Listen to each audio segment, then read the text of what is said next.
Professor Ladislau, essa questão de estudos do futuro. O senhor participou de um grupo na PUC São Paulo, analisando os desafios, tendências do futuro.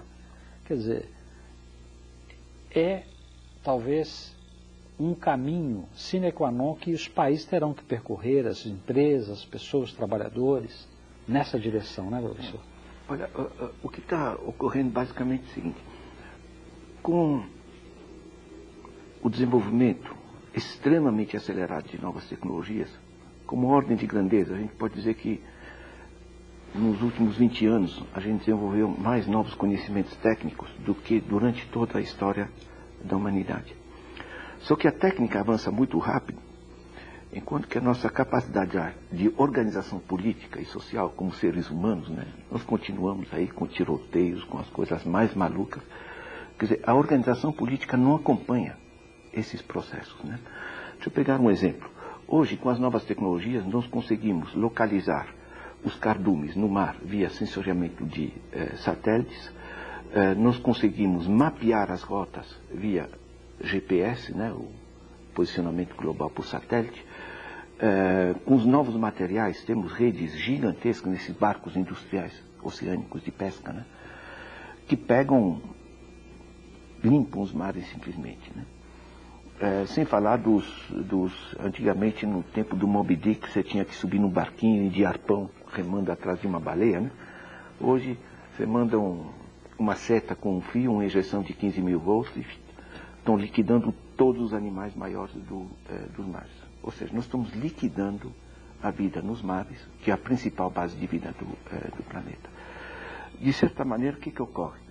Nós temos tecnologias novas, o que é bom, porque podemos fazer mais coisas com menos esforço.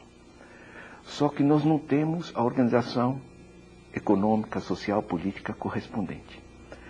Então nós temos que começar a olhar mais para frente com o que acontece, né?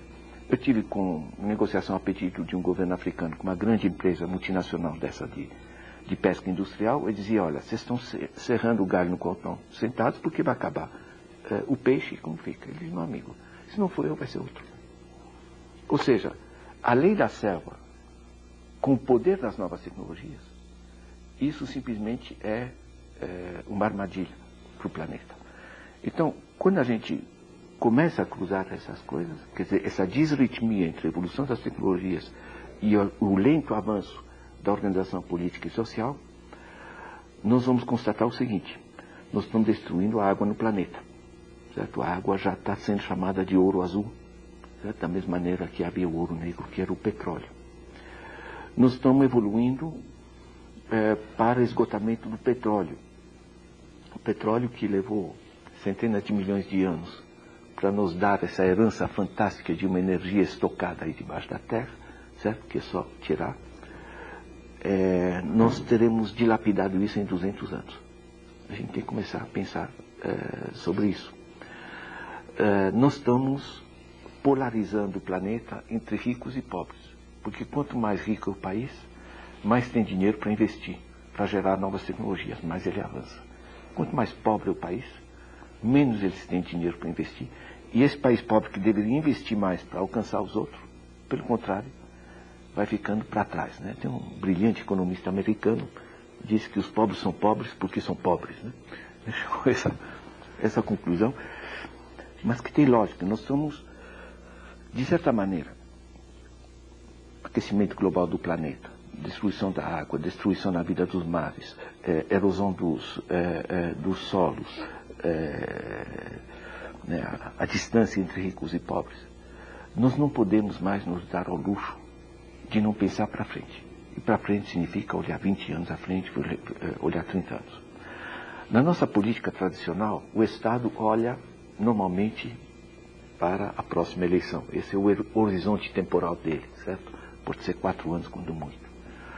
As próprias empresas estão se orientando muito para o curto prazo, se orientando muito para as áreas especulativas, ganhar de imediato já, né? Olhando na luta para a concorrência, não olhando no impacto social no mais longo prazo, né?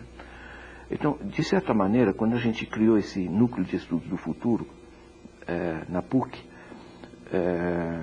a gente está acompanhando uma tendência que é internacional nas universidades, tem nos Estados Unidos, na Suécia, tem o Clube de Roma na Itália, tem as mais diversas instituições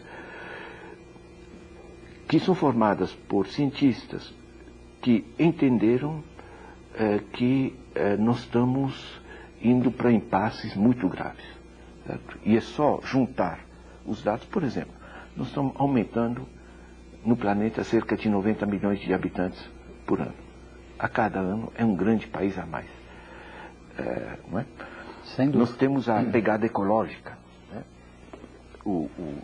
Cada habitante exige X hectares para plantar o arroz que ele vai comer, ou o trigo que ele vai comer, ou o espaço de mar que é o peixe onde se pesca para ele se alimentar, ou o espaço da vida dele, todas essas coisas, as ruas e as estradas.